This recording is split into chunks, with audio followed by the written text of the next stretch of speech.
This is a 52-kilogram fight taking place in Tokyo on September 12th, and it puts a French savate specialist with 31 professional fights and 25 wins across the ring from a Japanese fighter who owns just 4 fights, 4 wins, and 2 knockouts. Everything about that comparison points toward a veteran walking through a rookie, and the actual story runs in the opposite direction because the style Nicol is about to face is one those 31 fights have not prepared her for. Let me lay out the basics first.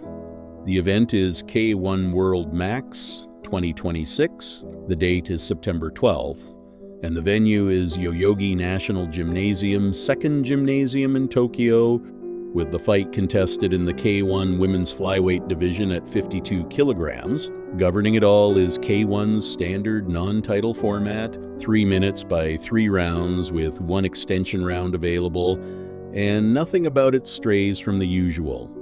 Anyone who follows this sport sits up straight at the words World Max because that name was not pulled out of a hat. World Max ranks among the heaviest brands in K1 history, and the 70-kilo series running through the 2000s produced Masato, produced Buaka Banchamek, and produced Andy Sauer, which was K1 operating at its absolute peak. Bringing that name back out and attaching it to a women's card carries a message all by itself. The venue tells you something too. Yoyogi Second Gymnasium serves as a regular K1 home, the smaller building beside the main arena, holding somewhere in the 3,000 to 4,000 range.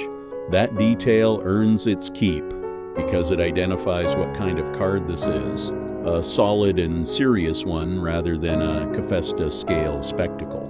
You are not here for the pageantry, you are here for the fighting. According to the event materials, Nicol arrived on July 31st, 1997, which puts her at 29 years old on fight night. Aix-en-Provence in France is her birthplace. Switzerland is who she competes for now. No Limit Squad is the gym behind her. And the listings place her at 157 centimeters. Her record sits at 31 fights, 25 wins, 6 losses, and a single knockout. None of those numbers define her the way savate does.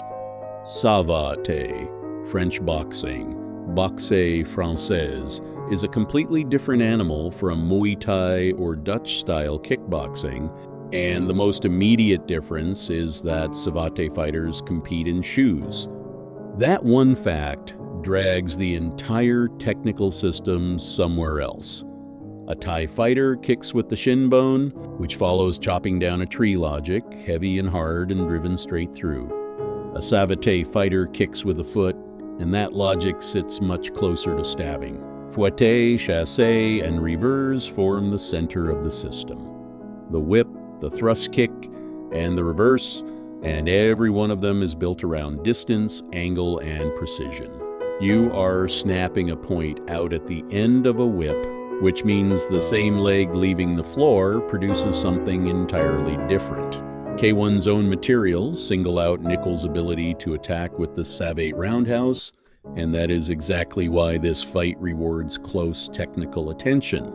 What you have is a fighter who assembled 31 fights worth of experience on long range, precision, and outside striking, and her natural rhythm is to control distance, find the angle, and accumulate one shot at a time.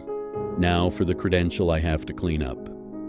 The circulating information lists her as a 2025 K1 World Champion, and copying those 4 words onto a thumbnail will embarrass you. In amateur kickboxing, K1 Rules is the name of a rule set, and it is not the name of the promotion.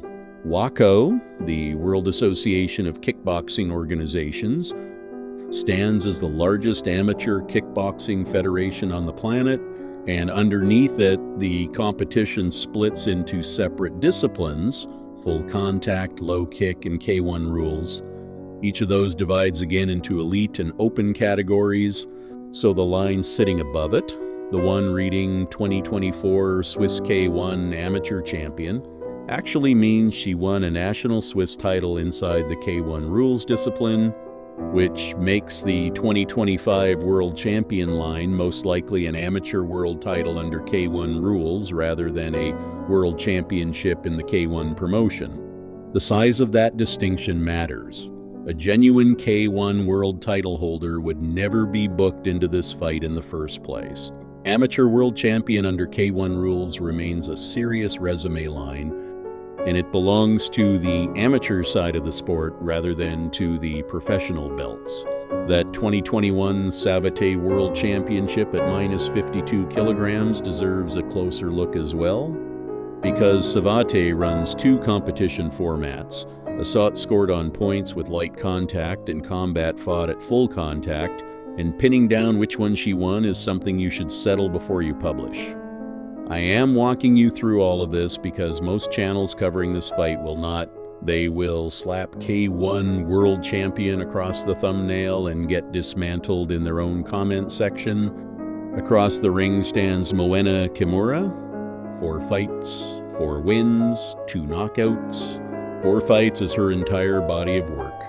Look hard at that knockout rate though, because half of her wins have ended early, while Nicol carries 1 knockout across 31 fights. Set those two numbers beside each other, and they describe opposite philosophies of fighting, one woman winning by accumulation and the other winning by finishing.